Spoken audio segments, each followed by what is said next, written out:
Tonight, we come together and we mourn. We mourn the babies, the toddlers, the men, women, and children, and the IDF soldiers slaughtered in the worst act of mass murder against our people since the Holocaust. But we do more than mourn. We hold our heads high, we stand together, and we promise we will defeat this evil. Yes, yeah. Yes, we are in shock. We are. But we should also not be surprised. What we have experienced on and since October 7th was sadly predictable. We warned against it. There were two elements coming together in the horrific, perfect storm of October 7th. The first is the danger of radical Islam, or more accurately, the radical Islamic Nazism that is constantly lurking at Israel's border. The second is the grooming, ongoing grooming of Western civilization through universities, the media, and social media, so that when the time came and the Islamic Nazis carried out the act of genocide, many in the West would celebrate it, justify it, and no longer tell the difference between good and evil. We warned you. We warned you of what from the river to the sea Palestine will be free looks like. We warned you of the dangers of that slogan being used for likes and shares and celebrity virtue signaling on TikTok and Instagram. On October 7th, Hamas showed us what from the river to the sea really means. It means itbach el Yahud, slaughter the Jews. And in the last week, in Western cities and universities around the world, we see the two chants side by side at gatherings where would-be murderers rub shoulders with their Western useful idiots.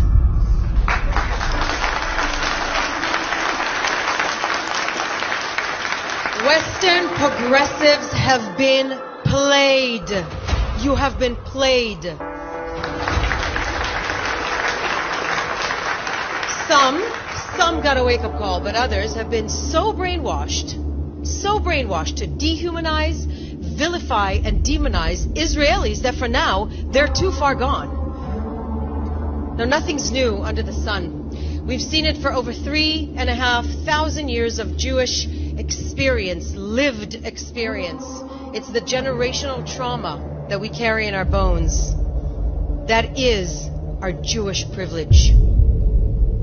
We warned that this disproportionate obsession with Israel, this dehumanization of Israelis, of Zionists, of the IDF was nothing but the oldest hatred with new words, and we warned where it would lead, and we are devastated to be proven right.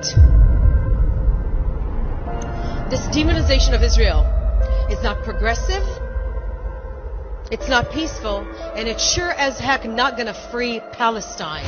It is a modern-day blood libel calculated to incite, pave the way for, and then justify a genocide.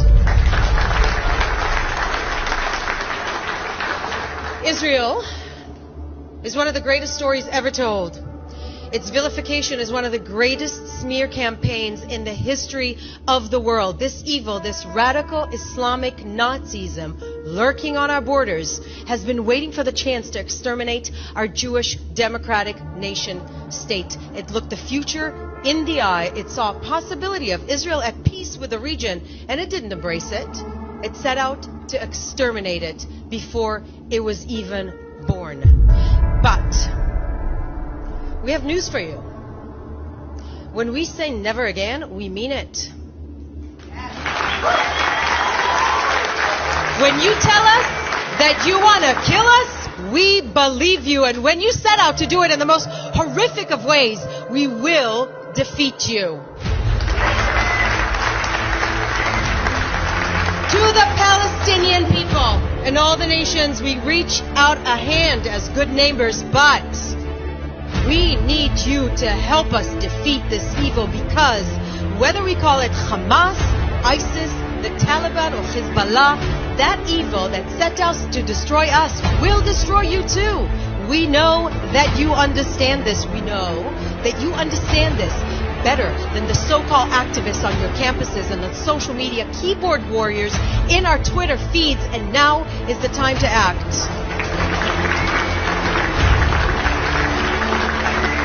To Western universities and progressive circles in which this massacre was celebrated, justified, or minimized, hang your head.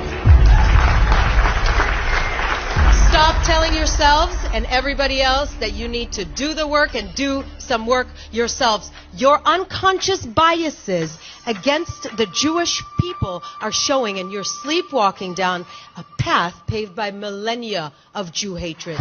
Your BDS is a friendly face of a criminal enterprise, and it's time to go after it.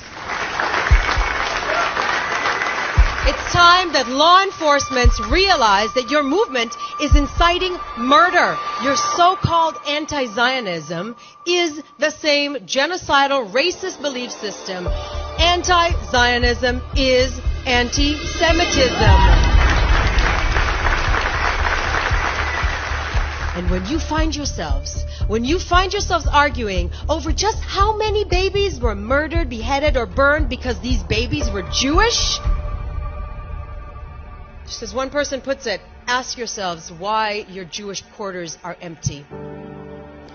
What happened in Kibbutz Be'eri and Kibbutz Nir Oz at the Supernova Music Festival was so sadistic, so barbaric and brutal that the word terrorism is too good to describe it. But if you can't even call it that, if you hide behind words like militants, it's complicated, well, but the occupation, resistance, or decolonization, if you can't unequivocally condemn rape, beheading, or torture of innocent and the kidnapping of grandmothers, some Holocaust survivors from their sick beds, then you are witless pawns in a propaganda machine you don't even know you're being played by.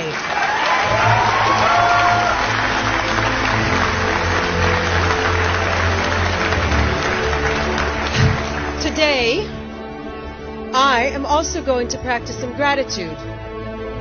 Modani.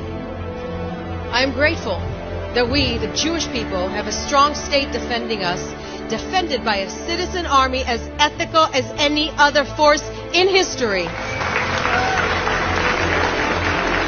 We stand shoulder to shoulder with the families of Israelis and Americans held hostage by Hamas terrorists. We call on the world, on every state, the NGO, UN, to pull every lever and don't leave a stone unturned, demanding to let the hostages go. Bring them home. Bring them home. And friends, above all, I'm grateful for this. In the generations to come, the Jewish people will still live, love, and thrive, and reach our hand to the world. And Hamas will be nothing but a footnote in history, just like the ones who tried to exterminate us before.